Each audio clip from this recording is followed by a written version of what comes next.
হতে পারে, তার পারিবারিক জীবনে হতে পারে এবং তার ধর্মীয় জীবনেও হতে পারে। এজন্য এই অন্তরের যত রোগ আছে, অন্তরের মানুষের শরীরের যেভাবে রোগ হয়, মানুষের অন্তর ওইভাবে রোগাক্রান্ত হয়, ব্যাধিগ্রস্ত হয়। আর অন্তরে যত মারাত্মক লেভেলের যে রোগগুলো আছে, অসুস্থতাগুলো আছে, তার মধ্যে অন্যতম হচ্ছে অলসতা। যেমন শরীরের যত ধরনের রোগ আছে, সাধারণত কিডনির রোগ, তারপরে হার্টের রোগ, তারপরে হচ্ছে আরও যে মারাত্মক মারাত্মক রোগ আছে, এগুলোকে মেজর রোগ হিসেবে ধরা হয়। ক্যান্সার যে সহ যেগুলো রোগগুলো আছে, দুরারোগ্য ব্যাধি যেগুলোকে বলা হয়, শরীরের যে রকম কিছু কিছু রোগ আছে দুরারোগ্য ব্যাধির মতো, জ্বর সর্দি কাশি এগুলো সাধারণ রোগ, কিন্তু দুরারোগ্য ব্যাধি আছে যেই রোগটা পরিবারের কারো হলে সবার কপালে চিন্তার ভাঁজ পড়ে যায়, না জানি আমাদের এই পরিবার সদস্যকে আমাদেরকে হারাতে হবে, প্রত্যেক মাসে কেমো দিতে হচ্ছে, ডায়ালিসিস করতে হচ্ছে। এগুলো মারাত্মক ধরনের রোগ, যার কারণে অর্থ নিঃশেষ হয়ে যাচ্ছে, শরীর শেষ হয়ে যাচ্ছে। কিন্তু এই রোগের কারণে বান্দা কিন্তু নেকি প্রাপ্ত হয়। আর মনের যে রোগগুলো আছে, ধ্বংসাত্মক দুরারোগ্য ব্যাধিগুলো আছে, তার মধ্যে অন্যতম দুরারোগ্য ব্যাধি হচ্ছে এই অলসতা। আব্দুল্লাহ ইবনে আব্বাস রাদিয়াল্লাহু আনহু বলেছেন, লিকুল্লি শাইইন আফাত, প্রত্যেক বিষয়ের কিছু আফাত বিপদ আছে। ওয়া আফাতুল ইলমি আন নিসিয়ান, জ্ঞানের বিপদ হচ্ছে ভুলে যাওয়া। ওয়া আফাতুল ইবাদাতি আল কাসাল, আর ইবাদতের বিপদ হচ্ছে অলসতা করা। কেউ যদি দেখে ইবাদতে অলসতা এসেছে, তাহলে তাকে বুঝে নিতে হবে তার অন্তর একটা দুরারোগ্য ব্যাধিতে আক্রান্ত হয়েছে, যার আশু চিকিৎসা প্রয়োজন। চিকিৎসা যদি সে না করে আর ওই অবস্থাতে যদি পরপারে সফর দিতে হয়, তাহলে সে নির্ঘাত আল্লাহর কাঠগড়ায় তাকে দাঁড়াতে হবে, তাকে শাস্তির সম্মুখীন হতে হবে। এই অলসতা থেকে নিজেকে হেফাজত করার জন্য, অলসতার রোগ থেকে নিজের অন্তরকে সুস্থ করে তোলার আগে আমাদেরকে জানা দরকার যে কি কি কারণে মূলত এই অলসতা আমাদের হৃদয়ে দানা বাঁধে। কিডনির রোগ আসলে কি জন্য হয়, হার্টের রোগ আসলে কি জন্য হয়। অনেক সময় ছোট ছোট ভিডিওতে দেখায় আপনার হার্ট সুস্থ আছে, তো দেখায় যে এই লক্ষণ, যেগুলো আপনার বুঝবেন যে আপনার হার্টের রোগ। আপনি এই কাজ করুন, সকালবেলা এটা করুন, বিকালবেলা এটা করুন, তাহলে আপনার হার্ট সুস্থ থাকবে, আপনার কিডনি সুস্থ থাকবে। মানুষ যারা স্বাস্থ্য সচেতন, তারা অতি আগ্রহে ডাক্তারের, যারা বিশেষজ্ঞ ডাক্তার, তাদের এগুলো পরামর্শ শোনে যে কি কি করলে আমার হার্টটা সুস্থ থাকবে, আমার শরীরটা সুস্থ থাকবে, কি কি করলে আমি শারীরিকভাবে অসুস্থ হয়ে যাব। মানুষ কিন্তু বিশেষজ্ঞ ডাক্তারের কাছে এগুলো হাজার হাজার টাকা খরচ করে মানুষ এগুলো পরামর্শ নেয় শুধু এই শরীরটাকে সুস্থ রাখার জন্য। এই শরীরের চেয়েও মানুষের গুরুত্বপূর্ণ অংশ হচ্ছে মানুষের অন্তর, মানুষের হৃদয়, মানুষের কল্প।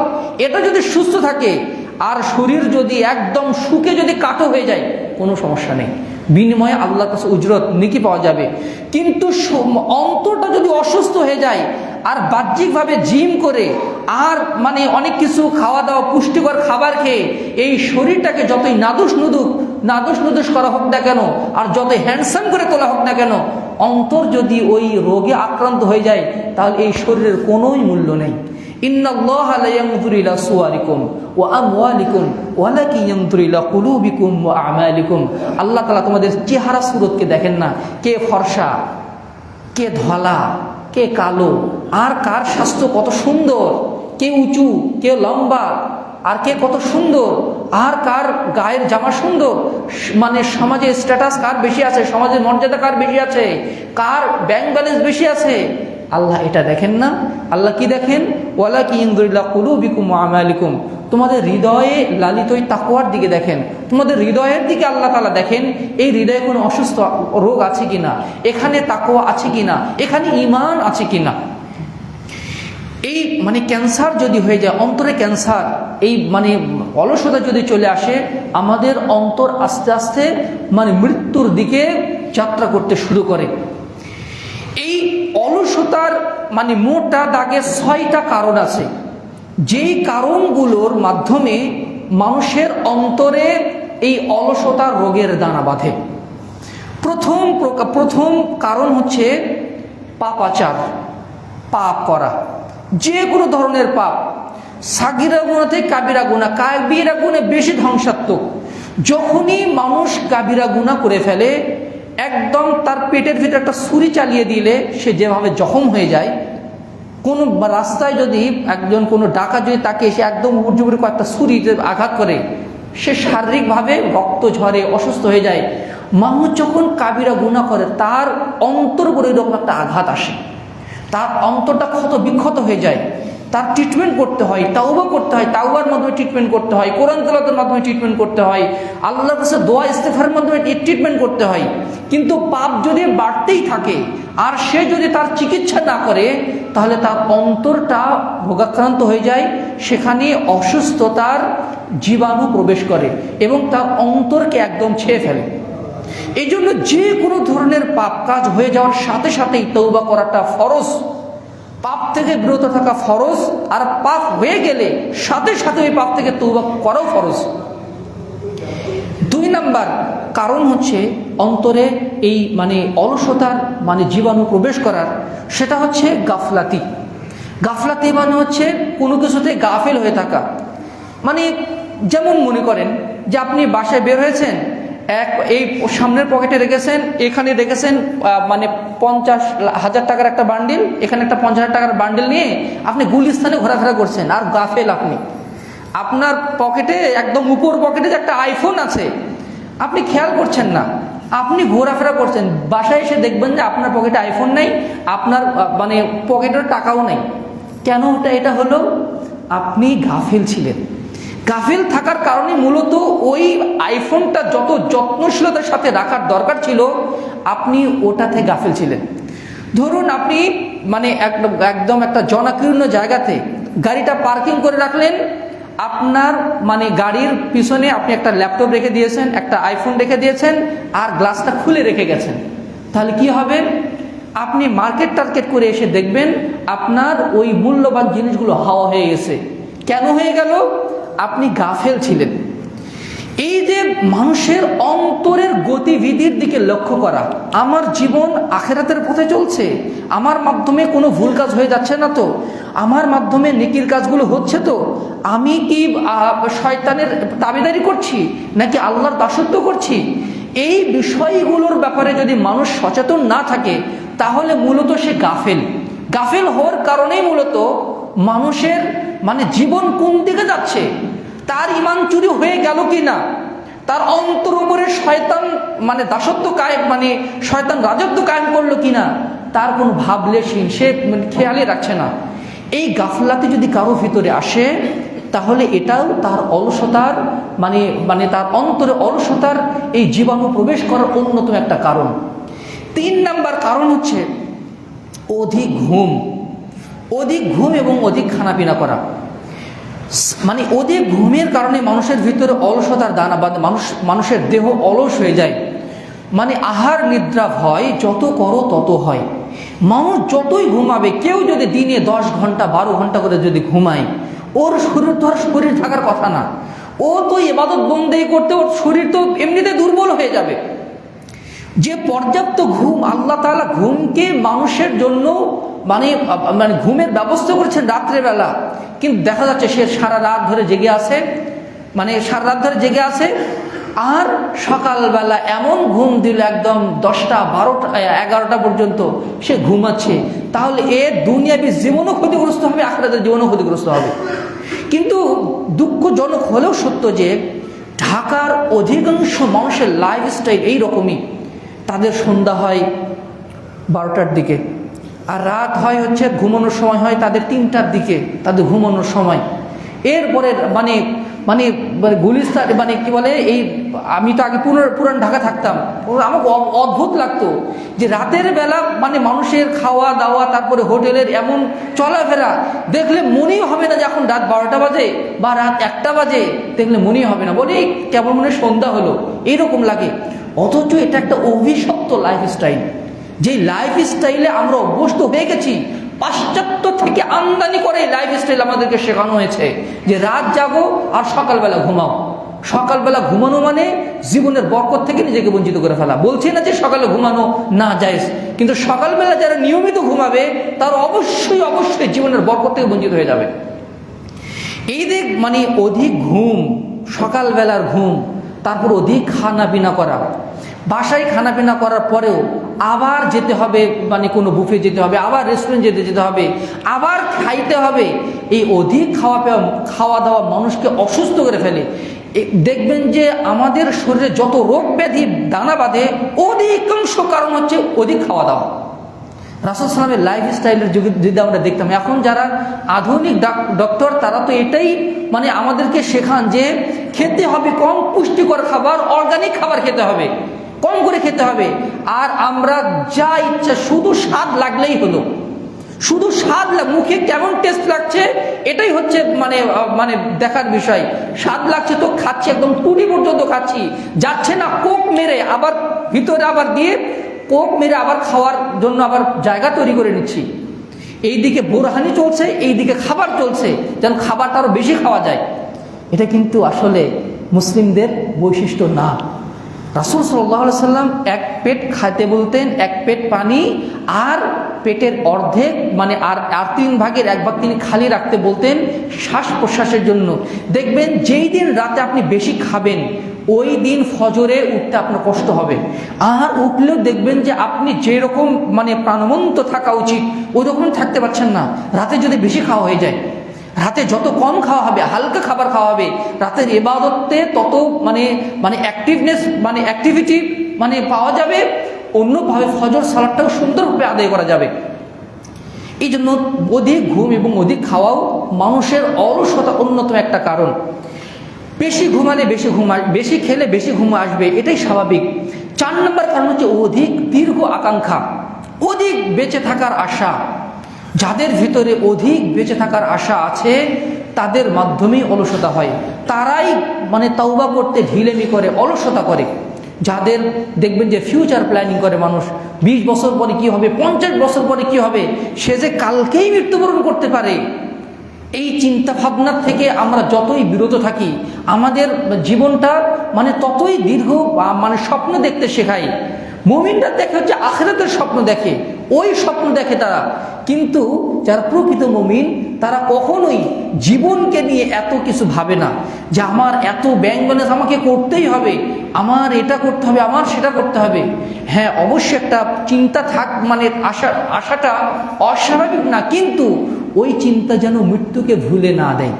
যদি মৃত্যুকে ভুলে মানুষ ভবিষ্যৎ নিয়ে ফিউচার প্ল্যানিং করে তাহলে নির্ঘাত এবাদতে সে পিছিয়ে পড়বে, নির্ঘাত সে এবাদতে অলসতা করে ফেলবে, এটা নিশ্চিতভাবে সে করে ফেলবে।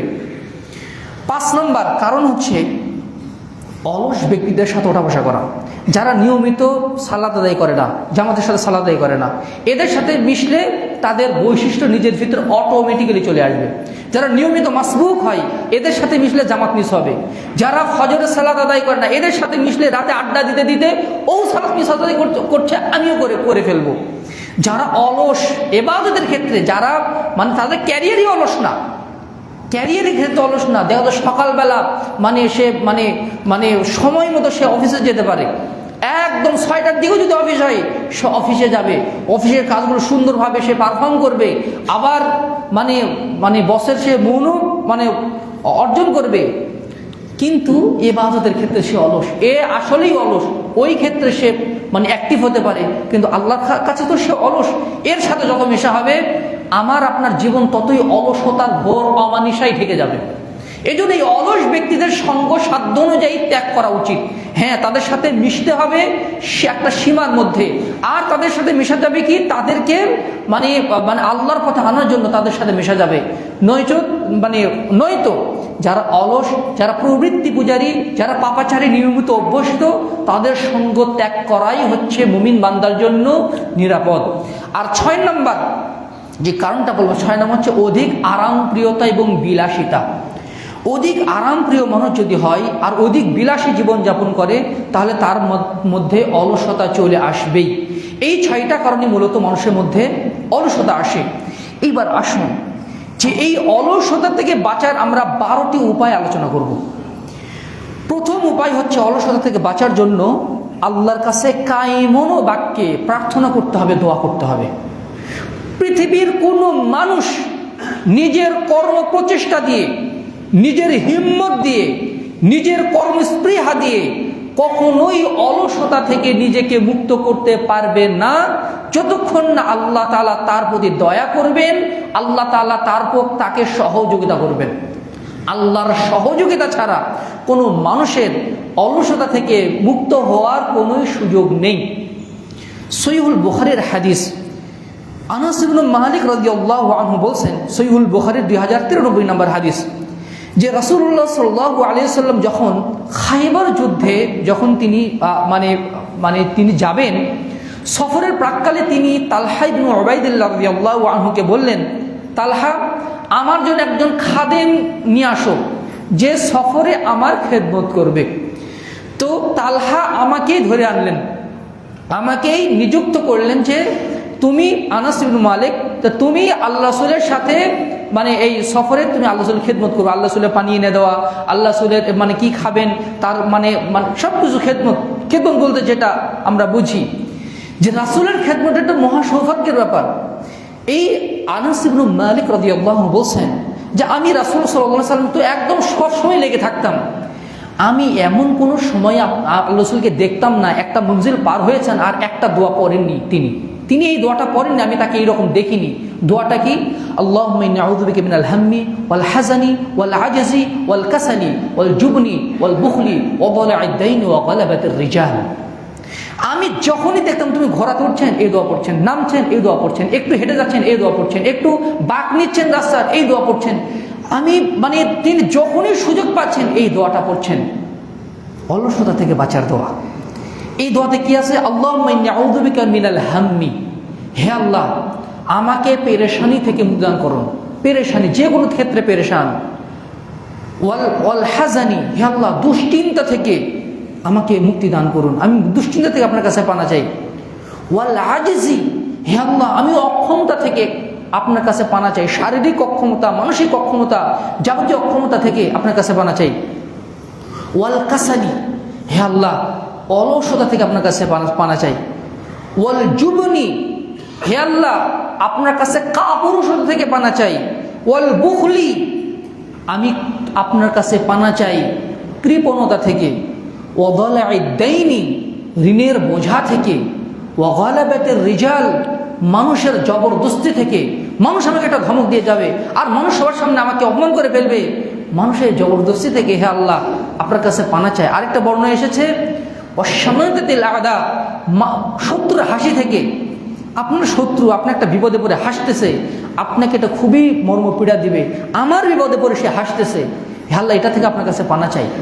আল্লাহ রাসূলের মতো একজন মানুষ, যার মানসিক শক্তি সবার চেয়ে ঊর্ধ্বে, যার চিন্তায় শুধু আখেরাত, যার পেরেশানি হচ্ছে আখেরাত জান্নাত জাহান্নামকে নিয়ে, যার ভিতরে কোনো কাপুরুষতার ছাপ ছিল না, যার মধ্যে কোনো অলসতার ছাপ ছিল না, যার কোনো ঋণ ছিল না, যার তিনি ঋণগ্রস্ত হয়ে গেলে বলতেন আমার যদি কোনো উহুদ পাহাড় সমপরিমাণ যদি আমার সম্পদ থাকে আমি 3 দিনের মধ্যে এটা দান করে শেষ করে দেবো, যদি এতটুকু শুধু রাখবো যে আমার ঋণ পরিশোধ করার জন্য।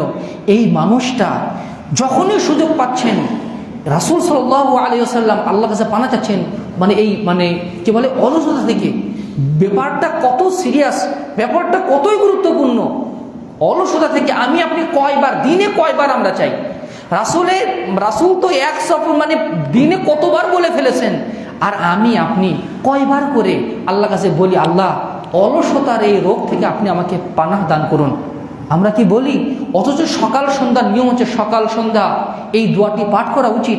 আল্লাহুম্মা ইন্নী আউযু বিকা মিনাল হাম্মি ওয়াল হাযানি ওয়াল আজজি ওয়াল কাসালি ওয়াল জুবনি ওয়াল বুখলি ওয়া দালা'আদ দাইনি ওয়া গালাবাতির রিজাল।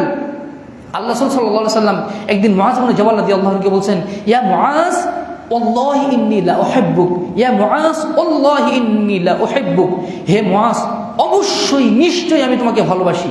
ওয়াল্লাহি আল্লাহর কসম, ইন্নী নিশ্চয়ই আমি, লা উহিব্বুক অবশ্যই আমি তোমাকে ভালোবাসি। অর্থাৎ ভালোবাসা, আল্লাহর যেই রাসূলকে ভালোবাসা হচ্ছে ইবাদত, যেই রাসূলকে ভালোবাসা ইবাদত, সেই রাসূল মুআজ রাদিয়াল্লাহু আনহুকে বলছেন, হে মুআজ, আল্লাহর কসম আমি তোমাকে ভালোবাসি। মুআজ রাদিয়াল্লাহু আনহু কতই না সৌভাগ্যবান ব্যক্তি ছিলেন। তিনি আল্লাহ রাসূল এই কথাটা বললেন, উসিকা, আমি তোমাকে কিছু উপদেশ দিয়ে যাচ্ছি মুআজ, লা তাদআন্না ফি দুবরি কুল্লি সালাতিন তাকুল আল্লাহুম্মা আ'ইন্নি আলা যিকরিকা ওয়া শুকরিকা ওয়া হুসনি ইবাদাতিক। হে মুআজ, আমি তোমাকে উপদেশ দিয়ে যাচ্ছি, ওসিয়ত করে যাচ্ছি, খবরদার ফরজ সালাতের পরে এই দোয়াটা পড়তে তুমি ভুলবা না। এই দোয়াটা অবশ্যই তুমি পড়বা। কি দোয়া? আল্লাহুম্মা ইন্নি আলা যিকরিক, হে আল্লাহ আমাকে তৌফিক দান করুন, সক্ষমতা দান করুন, যেন আমি আপনার জিকির করতে পারি, আপনাকে স্মরণ করতে পারি। অশুকরিক, আপনার কৃতজ্ঞতা প্রকাশ করতে পারি। ও হুসনি ইবাদাতিক, এবং অঙ্গ প্রত্যঙ্গের মাধ্যমেও আপনার ইবাদত, সুন্দর সুন্দর ইবাদত বন্দেগীর জন্য আমি করতে পারি। প্রত্যেক সালাতের পরে তুমি এই দোয়া অবশ্যই করবা। অর্থাৎ আল্লাহর তৌফিক ছাড়া কিন্তু তুমি এটা পারবা না। আর ওই তৌফিকটা আল্লাহর কাছে চেয়ে নিতে হয়। এখানে জিহ্বার ইবাদত, অন্তরের ইবাদত, অঙ্গ প্রত্যঙ্গের ইবাদত, তিনটা ইবাদত, অর্থাৎ অন্তরের অলসতা, জিহ্বার অলসতা, অঙ্গ প্রত্যঙ্গের অলসতা থেকে এখানে আল্লাহর কাছে পানা চাওয়া হয়েছে। এবং এই অঙ্গগুলোকে, যেটাকে শোয়াবুল ঈমান বলা হয়, জিহ্বার ঈমান, কলবের ঈমান, অঙ্গ প্রত্যঙ্গের ঈমান, এটার ক্ষেত্রে আল্লাহর কাছে তৌফিক কামনা করা হয়েছে। এই জন্য বান্দার বেশি বেশি কর্তব্য হচ্ছে আল্লাহর কাছে অলসতা থেকে আল্লাহর কাছে পানা চাওয়া। আল্লাহ যেন আমাদেরকে তৌফিক দান করেন অলসতা থেকে বাঁচার ক্ষেত্রে, আল্লাহুম্মা আমিন। 2 নম্বর উপায় হচ্ছে পাপ এবং গাফলাতিকে পরিত্যাগ করা। একটা পাপ যদি হয়ে যায় তাহলে এর মাধ্যমে আমার মধ্যে অলসতা চলে আসবেই।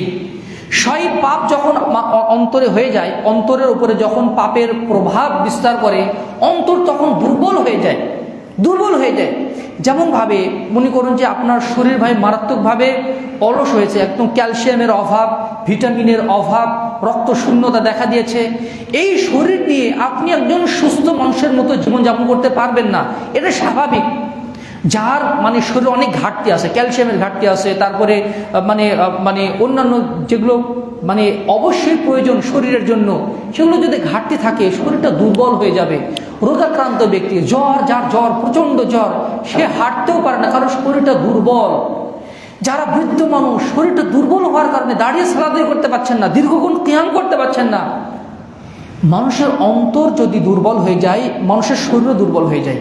আর এই অন্তর দুর্বল হয় পাপের কারণে। অন্তর দুর্বল হয়ে যায়, এই জন্য সে ইবাদতের অ্যাক্টিভিটি সে হারিয়ে ফেলে। এক ব্যক্তি ফুজাইল ইবনে ইয়াদ রাহিমাহুল্লাহকে এসে বলছেন, আমার খুবই ইচ্ছা যে তাহাজ্জুদ সালাতে নিজেকে একটু তাহাজ্জুদ গুজার হব, তাহাজ্জুদ একটু আল্লাহর কাছে কান্নাকাটি করবো, দোয়া দরুদ পড়বো, কিন্তু হয়ে ওঠে না, পারি না, কি করব? তখন তিনি বললেন, কাব্বালাকা খাতিয়াতুক, তোমার পাপ তোমার হাতে পায়ে দড়ি দিয়ে বেঁধে রেখেছে, তোমাকে শৃঙ্খলিত করে রেখেছে। তুমি দিনের বেলায় আল্লাহর ইবাদতটা ছেড়ে দাও, পাপের কাজ ছেড়ে দাও, দেখবা যে অটোমেটিক্যালি আল্লাহ তাআলা তোমাকে রাতের ইবাদতের তৌফিক দান করেছেন। তোমার অলসতা কোথায় দূর হয়ে গেছে তুমি টেরও পাবা না।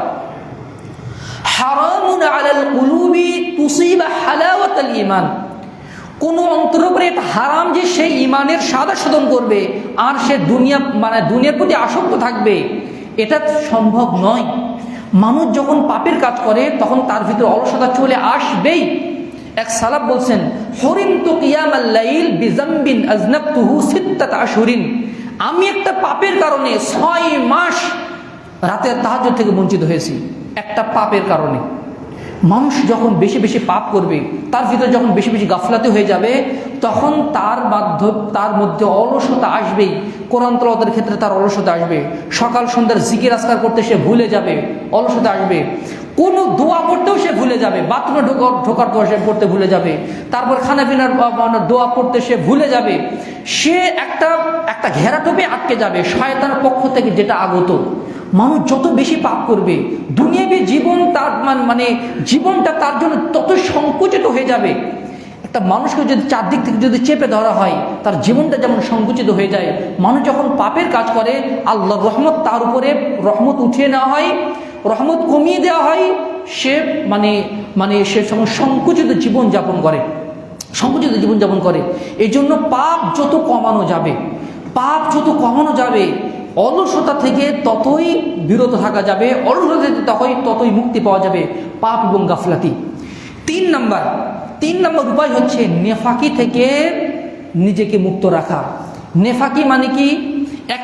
একটা তো হচ্ছে আকীদাগত মুনাফিক, ভিতরে ভিতরে আমি মানে আল্লাহর অবাধ্যতা করি, মানে প্রকাশ্যে আমি আল্লাহর প্রতি ঈমান আনি, আর ভিতরে ভিতরে শিরকি কুফরি আকীদা পোষণ করি। এটা হচ্ছে আকীদাগত মুনাফিক। এরা চিরস্থায়ী জাহান্নামী, এরা কাফেরদের চেয়েও নিকৃষ্ট, যেটা আল্লাহ তাআলা কোরআনে বলেছেন। আরেকটা আছে যেটা হচ্ছে কর্মগত মুনাফিক। কর্মগত মুনাফিক কারা? যারা কথা বললে মিথ্যা বলে, আমানতের খেয়ানত করে। ভাই কালকেই টাকাটা দিয়ে দেব, ওই কালকে আর আসে না, ফোন রিসিভ করে না, মানে কথা খেলাফ হয়ে যাচ্ছে। তারপর কথা বলতে বলতে এমনিতেই মিথ্যা কথা বলে ফেলে, মানে বেরি হয়নি মানে বাসা থেকে, এই তো ভাই এই মানে বনশ্রী পার হয়ে গেছি, অথচ সে এখনো মেরা দিয়ে আসে, সে এখনো বাসাতে বসে আছে এমনিতে। এটা হচ্ছে মুনাফিকের লক্ষণ।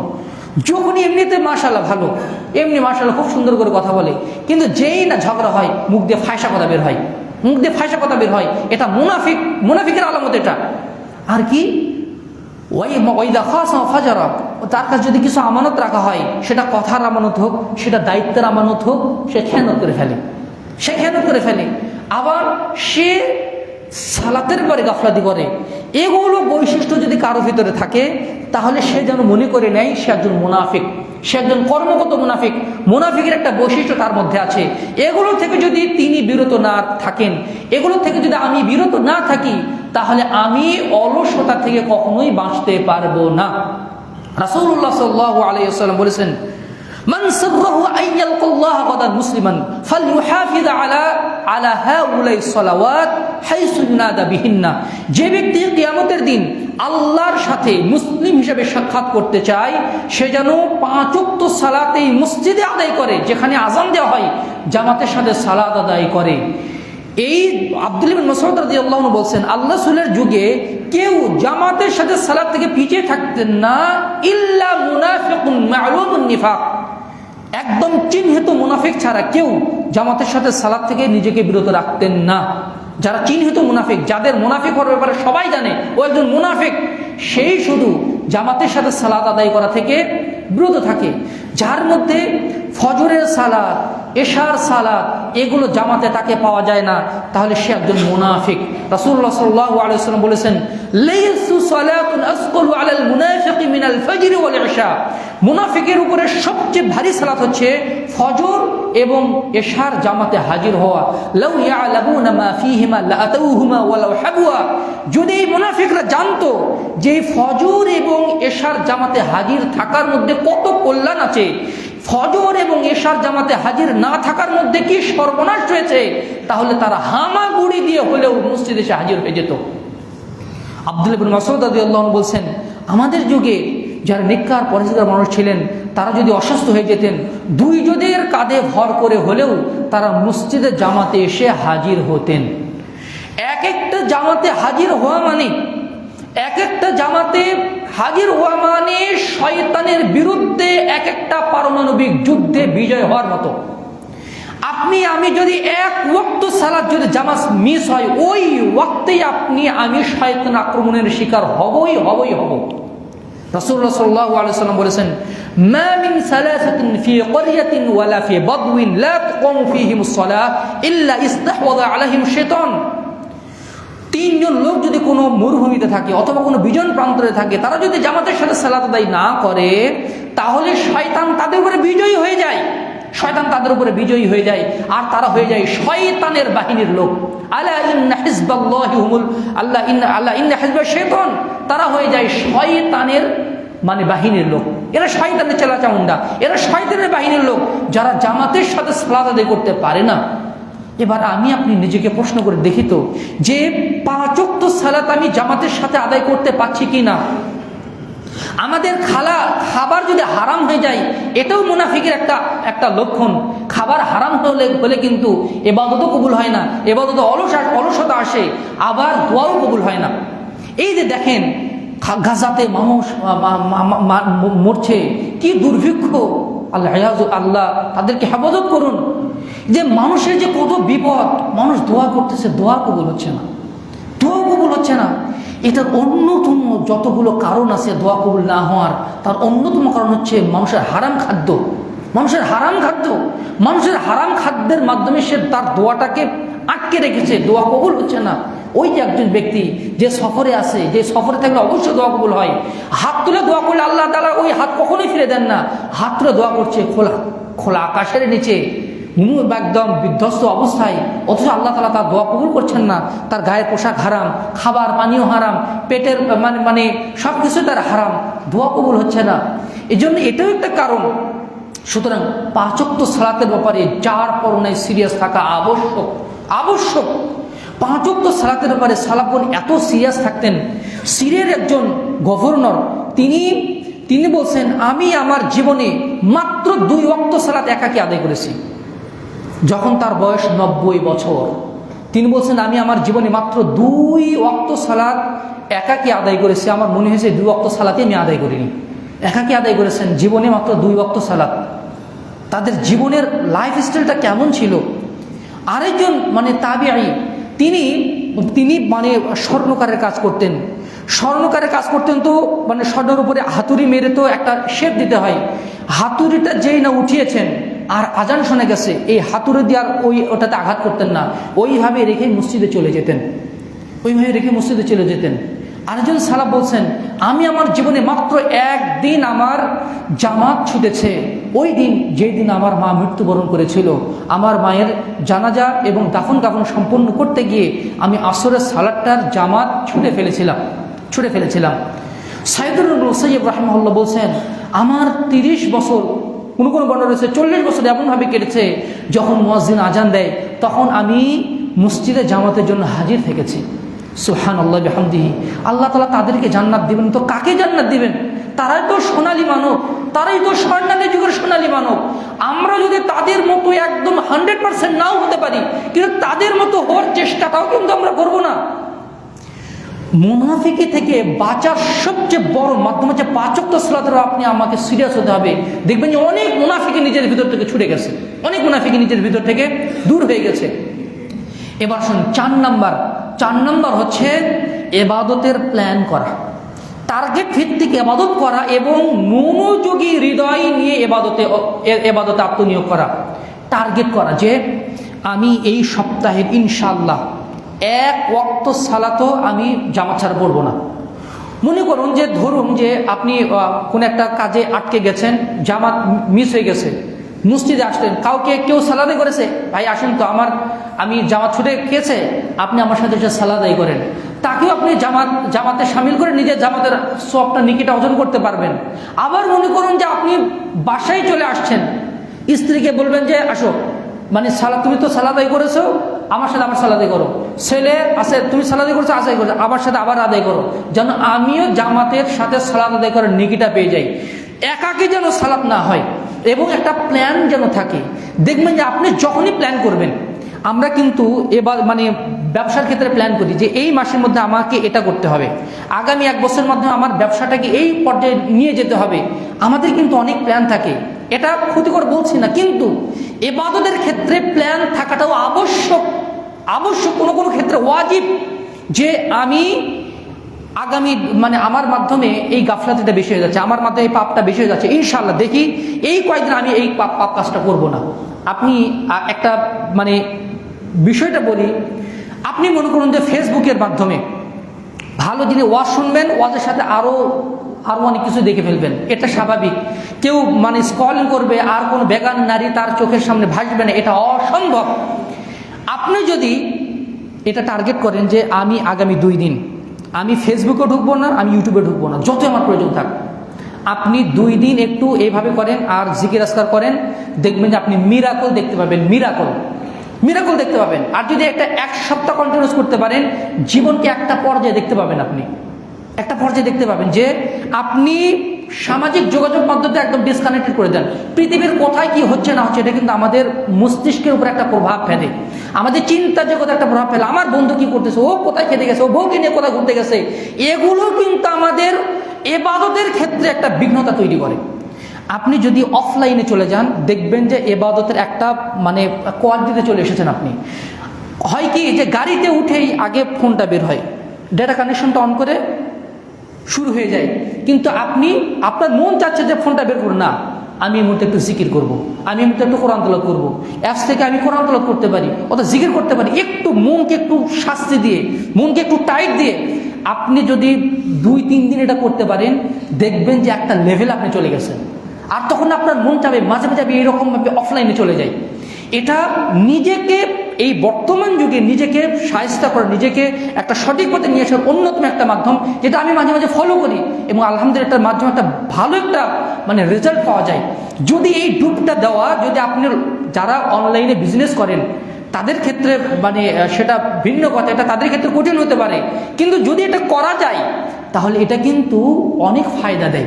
বিশেষ করে অন্তরকে শাসানোর ক্ষেত্রে কোথায় কি হচ্ছে এটা জানার দরকার নাই। অনেক সময় নিজেকে নিয়েই ব্যস্ত থাকা উচিত। আমি কি করছি, আমার সালা ঠিক হচ্ছে কিনা, আমি জিকির আজকাল করছি কিনা, আজকে সকালে জিকির হয়েছে কিনা, আমার মানে কোরআন তেলাওয়াত হয়েছে কিনা। দেখবেন যে যখন আপনি সামাজিক যোগাযোগ মাধ্যম থেকে নিজেকে দূরে ফেলবেন, দেখবেন যে কোরআন তেলাওয়াতের সময় আপনার বের হয়ে গেছে, জিকির আজকার করার সময় বের হয়ে গেছে। তারপরে আল্লাহ মানে 5 ওয়াক্ত সালাতের উপর আপনার মনোযোগ কয়েক গুণ বেড়ে যাবে, মনোযোগ আপনার কয়েক গুণ বেড়ে যাবে, সালাতের মনোযোগ আমি গ্যারান্টি দিয়ে বলতে পারি। এই যে প্ল্যান যদি আপনি করেন এইভাবে যে আমি এই 1 মাসের মধ্যে আমি এই পাপ কাজটা করবো না, আপনি যদি এইভাবে নিজেকে আস্তে আস্তে, যেমনভাবে কারো ধূমপান করার অভ্যাস, আপনি আগে লং টার্ম একটা মানে নিজের সাথে একটা বোঝাপড়া করেন যে আমি এই 2 দিন নিজেকে যে কোনোভাবে আমি কন্ট্রোল করব। তারপরে হয়তো বা বেশি অ্যাডিক্টেড হয়ে গেলে সে হয়তো আবার চলে যাবে। এইভাবে একটু মানে ওই টার্মটা একটু বাড়ানোর মাধ্যমে দেখবেন যে নিজেকে আপনি একটা ভালো পর্যায়ে নিয়ে আসতে পারবেন। ইবাদতের ক্ষেত্রেও ফ্রিকুয়েন্টলি জামা পিস হয়ে যাচ্ছে, আমি এই 2 দিন ইনশাআল্লাহ যাই হোক না কেন, রাত মানে যে আমি সকালবেলা যাই হোক না কেন আমি সকালবেলা ঘুমাবো না, 3টার দিকেও যদি মানে আমাকে ঘুমাতে হয় আমি সকালবেলা ঘুমাবো না। আপনি একটু নিজেকে ট্রেন আপ করেন, আস্তে আস্তে দেখবেন যে এটাতে আপনি অভ্যস্ত হয়ে গেছেন। মানুষ নিজেকে যেটাতে অভ্যস্ত করবে এটাতেই সে অভ্যস্ত হতে পারবে। এজন্য যখনই আপনি প্ল্যান করবেন ইবাদতের প্ল্যান, আমি বলি যে এটা লিখিতভাবে হওয়া উচিত। আপনি লিখবেন খাতায় আপনার এই সপ্তাহ আপনার ইবাদতের প্ল্যান কি, মাসে আপনার ইবাদতের প্ল্যান কি, বছরে আপনার ইবাদতের প্ল্যান কি। দেখবেন যে আপনার ভিতরে এত সুন্দর সুন্দর বৈশিষ্ট্য ঢুকে গেছে, এত সুন্দর সুন্দর জ্ঞান ঢুকে গেছে, আর ইবাদতের মাত্রা বেড়ে যাবে ইনশাআল্লাহ। 6 নম্বর বলি, 5 নম্বর হচ্ছে ইবাদতের ক্ষেত্রে প্রতিযোগিতা করা এবং দ্রুত সম্পাদন করা। যদি পাপ হয়ে যায় সাথে সাথে তওবা করা। আচ্ছা ধরুন যে হঠাৎ অ্যাক্সিডেন্ট হয়ে গেছে, হাতটা ভেঙে গেছে, আপনি কি করবেন যে অফিসে একটু কাজ আছে, বন্ধুর সাথে একটু সাক্ষাৎ করা দরকার, বন্ধুর সাথে একটু সাক্ষাৎ করি তারপরে ইনশাআল্লাহ ডাক্তারের কাছে যাবো, আপনি এটা করবেন? কেউ এটা করবে না। না, যতই কাজ থাকবো, কিসের বন্ধুর সাথে সাক্ষাৎ আর কিসের খেলাধুলা, আমাকে আগে ডাক্তারের কাছে যেতে, আমার হাত তো শেষ। কিন্তু যদি মনে করেন, আবার আরেকটা উদাহরণ দিই, যখন একটা সাপে ছোবল কেটেছে, কি বলবেন? আপনার একদম প্রফেসর ইউনুসের সাথে আপনার সাক্ষাৎ বিকাল 4টার দিকে, আপনি হঠাৎ একটা মানে সাপের ছোবল আপনার কেটেছে, কি করবেন? না, যেহেতু প্রফেসর ইউনুসের সাথে আমার সাক্ষাৎ আছে, আমি আগে তার সাথে মিটিংটা করে নেই, ইনশাআল্লাহ পরে আমি ডাক্তারের কাছে যাব, তাই করবেন না? আপনি ওই প্রোগ্রাম বাতিল করবেন, বাতিল করে আপনি ডাক্তারের কাছে যাবেন, কারণ এখানে আপনার জীবন মরণের খেলা। মানুষ যখন পাপ করে, সাপের ছোবলের চেয়েও মারাত্মক একটা ধাক্কা আসে তার অন্তরের উপরে, সাথে সাথে সেটা তওবা করতে হয়। যেমন যে আমি একটু পাপ কাজ করলাম, একটু স্মোকিং করলাম, একটু নেশা করলাম, অথবা একটু অশ্লীলতা করলাম, ইনশাআল্লাহ এক সময় আমি তওবা করে ফেলবো। ওই ইনশাআল্লাহ আপনার পর তওবা আপনার সুযোগ আসবে কিনা এই গ্যারান্টি কি আমি দিতে পারবো না। যখনই পাপ হয়ে যাবে সাথে সাথে তার ট্রিটমেন্ট, সাথে সাথে তার তওবা, সাথে সাথে 2 রাকাত সালাত আদায় করে আল্লাহর কাছে প্রার্থনা করতে হবে। কারণ মানুষ কেউ পাপ থেকে মুক্ত না, পাপের অনুভূতি থেকেও কেউ মুক্ত না। এখানে ইমাম সাহেব, খতিব সাহেব আর সাধারণ মুসল্লি কেউ পাপের প্রভাব, পাপের অনুভূতি থেকে মুক্ত না। সবার মাধ্যমে পাপ হয়ে যাওয়ার আশঙ্কা আছে, সম্ভাবনা আছে, কিন্তু সফল তারাই যারা পাপ হয়ে যাওয়ার সাথে সাথে তার ট্রিটমেন্ট করে। তার ট্রিটমেন্ট কি? তাওবা ইস্তেগফার, আল্লাহ ভুল করে ফেলেছে, আল্লাহ ক্ষমা করে দেন, আল্লাহ 2 রাকাত সালাত আদায় করা, অথবা সাথে সাথে কিছু টাকা আল্লাহ পথে দান করে দেওয়া। এটার মাধ্যমে নিজেকে অলসতা থেকে নিজেকে মুক্ত রাখা যায়। সংক্ষেপে বলে দেয়, সময় অনেক দ্রুত গতিতে এগিয়ে চলছে। 6 নম্বর উপায় হচ্ছে অলস ব্যক্তিদের সাথে না মেশা।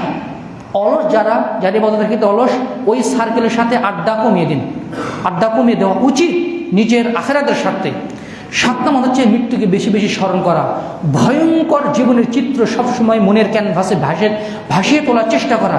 যারা মৃত্যুকে যত বেশি স্মরণ করতে পারে তাদের জীবনটা তত সুন্দর হয়, তত গোছালো হয়। যদি আপনি আমি অন্তরের মধ্যে এই দৃঢ় বিশ্বাস রাখি যে কোনো মুহূর্তে আমার মৃত্যু হয়ে যেতে পারে, যে কোনো মুহূর্তে আমার মৃত্যু হয়ে যেতে পারে, দেখবেন যে অটোমেটিক্যালি ইবাদতের ক্ষেত্রে আপনার অলসতা দূর হয়ে যাচ্ছে। আমার এখনই মৃত্যু হয়ে যেতে পারে। দেখবেন যে একজন কয়েদিকে যদি বলা হয় আগামীকালকে সকালেই তোমার মৃত্যুদণ্ড দেওয়া হবে, আর আজকে তার মানে কি রকম তার মানে পছন্দনীয় খাবার আর তার স্মার্টফোন দেওয়া হলো, ওয়াইফাই দেওয়া হলো, সব কিছু এক্সেস তাকে দেওয়া হলো, সে কি করবে? সে কি ওগুলো মজা মাস্তি করবে, খাবে, তারপরে মানে যা ইচ্ছা তাই করবে, বন্ধুদের সাথে আড্ডাবাজি করবে? এটা কি সম্ভব? সে জানে আমাকে আগামীকালকে আমাকে দুনিয়া ছেড়ে চলে যেতে হবে। মানুষের অন্তরে মৃত্যুর ভাবনা যত বেশি, এই হৃদয়ের ভাবনা তার অন্তরকে ভিজিয়ে রাখবে, তার ইবাদতের মাত্রা, তার ইবাদতের মান ততই সুন্দর হতে থাকবে। এই জন্য মৃত্যু আমরা সবাই বিশ্বাস করি একদিন মরতেই হবে, কিন্তু সাথে সাথে এটাও বিশ্বাস করি হয়তো বা আরও 10 বছর মরবো, হয়তো বা আরও বৃদ্ধ হওয়ার পরে দাড়ি চুল একটু পেকে যাবে তারপরে মরবো না। যে কোনো অবস্থাতে এই যে মাইলস্টোনে ছোট ছোট কিশোর এমন কোনো মানুষ, আমার বিশ্বাস যে এমন কোনো মানুষ যার অন্তর কাঁদেনি। এই ছোট ছোট মাসুম বাচ্চারা কিভাবে চলে গেল, আল্লাহ তাআলা তাদেরকে ক্ষমা করুন, তাদেরকে জান্নাতের অধিবাসী করুন। যারা দগ্ধ হয়েছে আল্লাহ তাদেরকে শহীদের মর্যাদা দান করুন। এই যে ছোট বাচ্চা বাবার আগেই চলে গেল। একজন মা দম্পতি 10 বছর পর সন্তান লাভ করেছে, এই নয়নমুক্ত সন্তানটা বাবার আগেই চলে গেল। হতে পারে না এরকম বাবার আগে আমার সফর হয়ে যেতে পারে। এই জন্য মৃত্যুকে সবসময় যদি চোখের সামনে রাখা যায়, দেখবেন যে ইবাদতের ক্ষেত্রে আমাদের অলসতা অনেক দূর হয়ে গেছে। 8 নম্বর উপায় হচ্ছে যারা সংগ্রামী মানুষ, সাহাবায়ে কেরামের জীবনী অধ্যয়ন করা, রাসূলের জীবনী অধ্যয়ন করা, এটা মারাত্মক একটা শক্তি দিবে আপনার অন্তরে। এই জন্য আল্লাহ রাসূল আল্লাহ তাআলাও বলছেন ফাকসুসিল কাসাস, তুমি তাদেরকে কাহিনী বর্ণনা করো। কোরআনের অধিকাংশ কাহিনীতে ভরা, কারণ কাহিনীর মাধ্যমে মানুষ যেভাবে উপদেশ গ্রহণ করে, অন্য কোনো তত্ত্বীয় বা থিওরিক্যাল অথবা মানে এগুলো মানে তত্ত্বমত্ত্ব দিয়ে মানুষকে যতটা উপদেশ না দেওয়া যায়, কোনো একটা কাহিনীর মাধ্যমে যদি উপদেশ দেওয়া যায়, এটা মানুষের অন্তর বেশি দাগ কাটে। এই জন্য যত বেশি সালাফদের জীবনী অধ্যয়ন করা হবে, তাদের আমলের মাধ্যমে, কর্মের মাধ্যমে আমরা ততই প্রভাবিত হব। এই জন্য সেলফ স্টাডি থাকতে হবে, আমরা যতই ব্যস্ত মানুষ হই না কেন। 9 নম্বর উপায় হচ্ছে শয়তানের বিরুদ্ধে সংগ্রাম করা। শয়তানের বিরুদ্ধে সংগ্রাম করা, যেটা বললাম 5 ওয়াক্ত সালাত, যেখানকার দোয়া যখন পাঠ করা উচিত সেখানে দোয়া পাঠ করা, সকালবেলা ঘুম থেকে ওঠার সাথে সাথেই মানে দোয়া পাঠ করা, ওযু করা, সালাত আদায় করা। কারণ প্রত্যেক দিন শয়তান আমাদের মানে চুলে গিট দিয়ে দেয়। মসজিদে প্রবেশ করবেন সেখানে শয়তান, সালাতে দাঁড়াবেন একটু ফাঁকা জায়গা রাখবেন সেখানে শয়তান, পারিবারিক জীবনে যাবেন সেখানেও শয়তান থেকে আশ্রয় যাইতে হয়, বাথরুমে শয়তান, গাড়িতে শয়তান, বাজারে শয়তান, সর্বত্র শুধু শয়তান। এরা হচ্ছে এটা শয়তান আমাদের প্রকাশ্য শত্রু। এই জন্য মানে শয়তান থেকে মানে আমাদের শয়তানের বিরুদ্ধে সর্বদা শয়তানের বিরুদ্ধে আমাদের জিহাদ ঘোষণা করতে হবে, আমাদের জিহাদ করতে হবে। শয়তানের বিরুদ্ধে যদি আমরা জেগে না উঠি, তাহলে আমাদের জন্য মুক্তি লাভ করা কখনোই সম্ভব নয়। এই জন্য শয়তানের বিরুদ্ধে আমাদের সংগ্রাম করতে হবে। এরপরে মানে 10 নম্বর হচ্ছে মানসিকভাবে সবসময় শক্তিশালী থাকা। আব্দুল্লাহ ইবনে আব্বাস যখন এটা অপছন্দ করতেন যে ইন্নী কাসলান, আমি অলস, ভাই আমি একজন অলস মানুষ, ভাই আমি জেনারেল করছি, আমার কি এত দিন জানা সম্ভব? এই হীনমন্যতায় ভুগবেন তো আপনি শেষ। শয়তান এই হীনমন্য ব্যক্তিদের মাধ্যমেই তার দিনদারিতাকে ধ্বংস করে। আমি জেনারেল করেছি তো কি হয়েছে, আমার মাধ্যমে দিন জানা সম্ভব, আমিও পারবো ইনশাআল্লাহ। এই যে আমিও পারবো, এই কথা একদম অ্যাটমিক বোমার চেয়েও শক্তিশালী মানুষের জীবনে। কোন রোগী যদি বলে ইনশাআল্লাহ এই ওষুধের মাধ্যমে আমি সুস্থ হয়ে যাবো, ইনশাআল্লাহ সে সুস্থ হবে। আর যদি মনে করে ডাক্তারটা অতটা মানে স্পেশালিস্ট না, কি যে ওষুধ দিয়েছে, বিশ্বাস যদি না থাকে, ওই ওষুধ যতই কেয়ারফুলি খাওয়ানো হোক না কেন, সে কিন্তু সুস্থ হবে না। মানসিক শক্তির ব্যাপক একটা প্রভাব আছে মানুষের জীবনে। কোনো ছাত্র যদি মনে করে ইনশাআল্লাহ আমি পারবো, অবশ্যই সে পারবে, যে কোনো ক্ষেত্রেই। আমি একটা বই পড়েছিলাম জোসেফ মার্ফির the power of subconscious mind. এটা যদি আপনি পড়েন বা এটা যদি ইসলামের সাথে রিলেটেড করে পড়েন, আপনি মারাত্মক লেভেলে একটা শক্তি পাবেন, মানসিক শক্তি। এটা আরবিতে একটা বই আছে উলুউল হিম্মা, মানসিক শক্তি যে মুমিনের জীবনে কতটা যে কার্যকরী, এটা মানে বলে বোঝানো সম্ভব নয়। এর জন্য মানসিকভাবে সবসময় চাঙ্গা থাকা। আমার মাধ্যমে ফজরে ওঠা না, হবে না। আপনি যদি 12টা 10টার দিকে ঘুমিয়েও যদি মনে করেন ফজরে কি উঠতে পারবো, আপনি উঠতে পারবেন না। আর যদি 3টার দিকেও ঘুমিয়ে যদি আপনি মনে করেন মানুষ আমি ইনশাআল্লাহ ফজরের সময় উঠবো, ইনশাআল্লাহ আপনি 3টার দিকে ঘুমিয়েও উঠতে পারবেন। এটা হচ্ছে মানসিক শক্তির একটা মারাত্মক প্রভাব আছে, মানসিকভাবে শক্তিশালী থাকা। 11 নম্বর হচ্ছে আত্মসমালোচনা করা, নিজের জীবনের পৃষ্ঠাগুলো উল্টে উল্টে দেখা। শৈশবে কি করেছি, যৌবনকাল কিভাবে গেল, আজকের দিনটা কিভাবে গেল, সকাল সন্ধ্যার কি জিকিরগুলো ঠিক মতো করেছি, আজকে কি একটু কোরআন তেলাওয়াত হয়েছে, আজকে কি চোখের হেফাজত হয়েছে সঠিকভাবে, আজকে কি কানের হেফাজত করতে পেরেছি, আজকে কি জবানের হেফাজত করতে পেরেছি। এটা নিয়ে পর্যালোচনা করা, সেলফ ক্রিটিসিজম করা, নিজেকে মানে আকাট গড়ায় দাঁড় করানো, এটা করা কিন্তু ইবাদত। আল্লাহ রাসূল বলেছেন হাদিসের মাধ্যমে, কোরআনেও আল্লাহ তাআলা বলছেন এই আত্মসমালোচনা বান্দার উপর ফরজ করা হয়েছে। সাহাবায়ে কিরাম এটা করতেন, রাসূল সাল্লাল্লাহু আলাইহি ওয়াসাল্লাম এটা করতেন।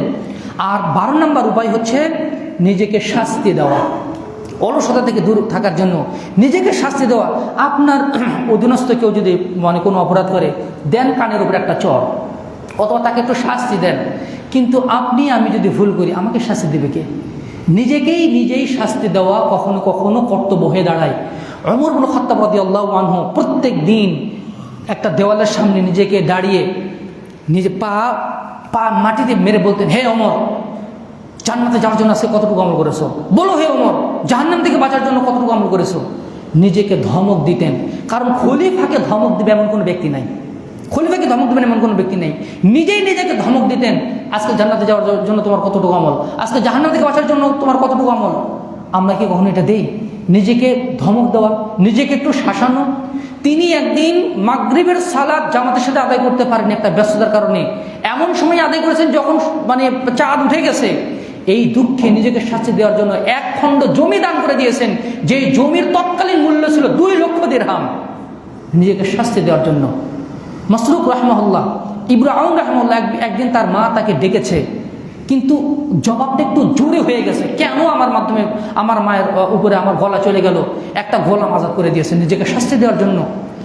ইবনে উমর রাদিয়াল্লাহু আনহু, তিনি যদি কোনো দিন যদি জামাত মিস হয়ে যেত, সেই দিন সারা রাত তাহাজ্জুদে কাটিয়ে দিতেন নিজেকে শাস্তি দেওয়ার জন্য। আপনি আমিও করতে পারি। সুফিয়ান সাউরি রাহমাহুল্লাহ, সুফিয়ান ইবনে উয়াইনা রাহমাহুল্লাহ, তিনি যদি গীবত করতেন সাথে সাথে 1 দিরহাম করে দান করতেন। আবার অথবা মানে তিনি সিয়াম রাখতেন নিজেকে শাস্তি দেওয়ার জন্য। আমি আপনিও কিন্তু নিজেকে শাস্তি দিতে পারি। আমার যদি জামাত মিস হয়ে যায়, আমি এই কয় টাকা আমি দান করে দেবো। আমার যদি এটা হয়ে যায়, আমি একটা সিয়াম রাখবো। আপনি খেয়াল করে দেখবেন যে আমার মাধ্যমে কোন ভুলগুলো বেশি হয়ে যায়, কোন ক্ষেত্রে আমার গাফলাতি হয়ে যায়, তার উপর একটা জরিমানা আরোপ করুন। আপনার স্ত্রী জানবে না, আপনার সন্তান না, কেউ না। এই সম্পর্ক শুধু আল্লাহর সাথে। আমি আমার এই কাজের একটা জরিমানা আরোপ করলাম। যদি কোনো বেগানারকে আমি চোখে দিয়ে দেখি, সাথে সাথে আমি 10 বার আস্তাগফিরুল্লাহ ওয়া আতুবু ইলাইহি পাঠ করব। আমি যদি কোনো বেগানার দিকে আমি চোখ পড়ে যাই, আমি সাথে সাথে তাওবা ইস্তিগফার করব। আমার যদি এই মাধ্যমে ভুল কাজটা হয়ে যায়, আমি সাথে সাথে অর্ধেক পারা আমি কোরআন তেলাওয়াত করব, আমি 1 পারা কোরআন তেলাওয়াত করব। আমার মাধ্যমে যদি এই ভুল কাজটা হয়ে যায়, পাপ কাজটা হয়ে যায়, আমি যদি এই নেকির কাজটা করতে না পারি, তাহলে রাতের বেলা আধা ঘন্টা আমি কিয়ামুল লাইল করব, আমি নিজেকে শাস্তি দেব। অর্থাৎ পাপ নেকির কাজে নিজেকে মানে ব্যস্ত রাখাটাও অন্তরের জন্য একটা শাস্তি স্বরূপ, একটা মানে তাকে একটা লাইনে আনার স্বরূপ। সন্তান যদি ভুল করে, তাকে একটা মানে একটু শাসন করি, এর মাধ্যমে সে সঠিক লাইনে চলে আসে। অন্তরের উপরেও মাঝে মাঝে প্রেশার ক্রিয়েট করতে হয়। প্রেশার ক্রিয়েট, কেন তুমি পারবা না, অবশ্যই আমাকে পারতে হবে, অবশ্যই আমাকে এই ইবাদত করতে হবে। যখন আপনি অন্তরের বল প্রয়োগ করবেন, অর্থনৈতিক একটা জরিমানা দিয়ে দিবেন, অন্তরের উপরে শারীরিক একটা জরিমানা দিয়ে দিবেন, আপনি দেখবেন যে আপনি নিজেকে একটা লাইনের ভিতরে নিয়ে আসতে পারবেন ইনশাআল্লাহ, যেটা সালাফরা করতেন। আর সালাফরা যে সফলতার পথ ধরে চলে গেছেন, ওই পথে আমাদের জন্য সফলতা রয়েছে। সম্মানিত সুধীমণ্ডলী, সময় তো বেশি লেগে গেল। যে অলসতা, আমরা বললাম অলসতার মূল কারণ হচ্ছে 6টা। 1 পাপাচার, 2 গাফলাতি, 3 অধিক ঘুম এবং অধিক খাওয়া দাওয়া, প্রয়োজন ছাড়াই খাওয়া দাওয়া, পেট ভরে আছে তবুও খাওয়া দাওয়া করা। 4 দীর্ঘ আশা আকাঙ্ক্ষা, মৃত্যুকে ভুলে থাকা। 5 নম্বর হচ্ছে অলস ব্যক্তিত্বের সাথে ওঠা বসা করা।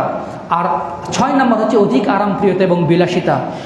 অলসতা থেকে বেঁচে থাকার 12টি উপায় আমরা আলোচনা করেছি। 1 অধিক হারে আল্লাহর কাছে দোয়া দরুদ পাঠ করা, যেন আল্লাহ অলসতা থেকে আমাদেরকে মুক্তি দান করেন। 2 পাপাচার এবং গাফলাতি থেকে নিজেকে মুক্ত রাখা। 3 নেফাকি থেকে বেঁচে থাকা। নেফাকির বৈশিষ্ট্য আমরা বলে দিয়েছি। 4 নম্বর হচ্ছে এবাদতের প্ল্যান করা, এবাদতের টার্গেট করা এবং সালাতে এবাদতে মনোযোগী অন্তর নিয়ে এবাদত বন্দী করা। 5 এবাদতের ক্ষেত্রে প্রতিযোগিতা করা, কোনো ভুল হয়ে গেলে সাথে সাথে তওবা করা, এবাদতের সুযোগ আসার সাথে সাথে সেটা পারফর্ম করে ফেলা, সেটা সম্পাদন করে ফেলা। 6 অলস ব্যক্তিদের সাথে ওঠা বসা না করা, মেলামেশা না করা, আড্ডা না দেওয়া। 7 মৃত্যুকে অধিক হারে স্মরণ করা, মৃত্যুর ভয়ঙ্কর, কিয়ামতের ভয়ঙ্কর পরিস্থিতি নিয়ে চিন্তা ভাবনা করা। 8 যারা সংগ্রামী ব্যক্তি ছিলেন, সাহাবায়ে কেরাম, তাবিঈনে আযম, নবী রাসূলদের কাহিনী অধ্যয়ন করা। 9 নম্বর হচ্ছে আন্তরিকভাবে শক্তিশালী থাকা, হিম্মত রাখা যে ইনশাআল্লাহ আমি ইবাদত করতে পারবো, ইনশাআল্লাহ এই পাপ থেকে আমার বিরত থাকা সম্ভব, যতই আমার অভ্যাসে পরিণত হোক না কেন ইনশাআল্লাহ আমার মাধ্যমে সম্ভব, ইনশাআল্লাহ সে পারবে। আর 10 নম্বর হচ্ছে শয়তানের বিরুদ্ধে সংগ্রাম করা। 5 ওয়াক্ত সালাত, আমি বলেছি 5 ওয়াক্ত সালাত, 1 ওয়াক্ত সালাত জামাতের সাথে আদায় করা মানে শয়তানের বিরুদ্ধে একটা পারমাণবিক যুদ্ধে বিজয় লাভ করার মতো। 5 ওয়াক্ত সালাতের ব্যাপারে যার কারণে সিরিয়াস থাকতে হবে। 11 নম্বর হচ্ছে আত্মসমালোচনা করা, সেলফ ক্রিটিসিজম করা। আর 12 নম্বর হচ্ছে কোনো ভুল ত্রুটি নিজের ভিতরে দেখা দিলে নিজেই নিজেকে শাস্তির আওতায় নিয়ে আসা। আল্লাহ তাআলা আমাদেরকে এই 12টি উপায় অবলম্বনের মাধ্যমে আমাদের জীবনকে অলসতা মুক্ত করুন। আল্লাহুম্মা আমিন। আকুলু কওলি